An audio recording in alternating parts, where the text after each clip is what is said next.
Hi hello welcome back to my YouTube channel.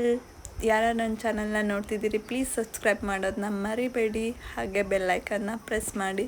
So ಇವತ್ತಿನ blog jamun ಹೇಗೆ ಮಾಡೋದು ಅಂತ, ನಾನು ಹೇಗೆ ಮಾಡಿದ್ದೀನಿ ಅಂತ ಈ ಬ್ಲಾಗಲ್ಲಿ ತೋರಿಸ್ತೀನಿ. ವೆರಿ ಫಸ್ಟ್ ಟೈಮ್ ನಾನು ಜಾಮೂನ್ನ ಟ್ರೈ ಮಾಡಿದ್ದು.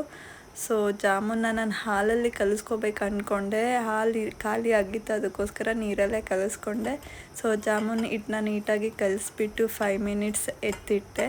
ಅದಾದಮೇಲೆ ಸಕ್ಕರೆ ಖಾಲಿ ಆಗಿತ್ತು. ಸಕ್ಕರೆನ ಶಾಪ್ಗೆ ಹೋಗಿ ತೊಗೊಂಡು ಬಂದು ಸಕ್ಕರೆ ಪಾಕಕ್ಕೆ ನೀರಿಟ್ಟು 1 ಕಪ್ ಸಕ್ಕರೆ, ಅದೇ ಲೋಟದಲ್ಲಿ 1 ಕಪ್ ಸಕ್ಕರೆ ಹಾಕಿ ನೀಟಾಗಿ ಅಂಟು ಬರೋ ಥರ ಸಕ್ಕರೆ ಪಾಕನ ಮಾಡಿದೆ.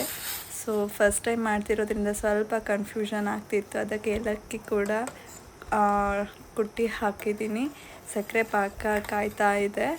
ಸೊ ಸಕ್ಕರೆ ಪಾಕ ಅದಾದಮೇಲೆ ಜಾಮೂನ್ನ ಹಿಟ್ಟನ್ನ ತಗೊಂಡು ಸಣ್ಣ ಸಣ್ಣ ಉಂಡೆಗಳಾಗಿ ಕಲ್ಸೋಕ್ಕೆ ಸ್ಟಾರ್ಟ್ ಮಾಡಿದೆ.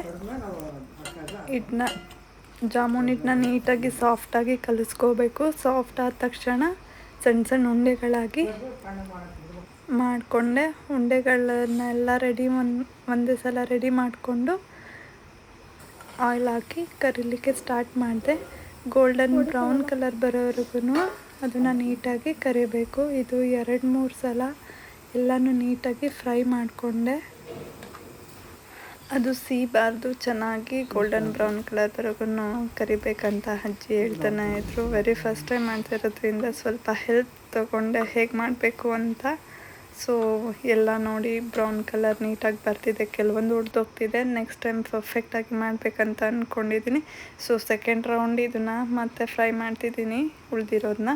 ಸೊ ಇದು ಕೂಡ ಗೋಲ್ಡನ್ ಬ್ರೌನ್ ಬರೋಂಗೆ ಎಲ್ಲ ಜಾಮೂನ್ಗಳನ್ನೂ ಕರ್ಕೊಂಡೆ. ಅದನ್ನು ಕರಿಯುವಾಗ ಇನ್ನೂ ಜಾಸ್ತಿ ಕರಿಬೇಕಾ, ಇಷ್ಟು ಸಾಕಾ, ಒಳಗಡೆ ಬಂದಿರುತ್ತೋ ಅನ್ನೋ ಕನ್ಫ್ಯೂಷನ್ ಜಾಸ್ತಿನೇ ಇತ್ತು. ಸೊ ಎಲ್ಲ ತೆಗೆದಿಟ್ಕೋತಿದ್ದೀನಿ. ಬರ್ತಾನೆ ಎಲ್ಲ ಬಿದ್ದು ಹೋಗ್ತಿದೆ. ಸೊ ಇದು ಒಂದೊಂದು ಹೊಡೆದು ಹೋಗಿದೆ, ಬಟ್ ಟೇಸ್ಟ್ ಹೇಗಿರುತ್ತೆ ಅನ್ನೋದನ್ನ ನೋಡಬೇಕು.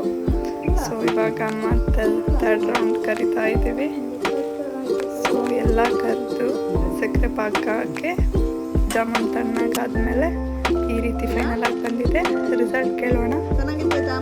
ನನ್ನ ಮಗ ತಿಂದು ಟೇಸ್ಟ್ ಹೇಳ್ತಿದ್ದಾನೆ. Thank you. ಚೆನ್ನಾಗಿದೆಯಪ್ಪ. ಓಯ್ ಹಾರ್ದಿಕ್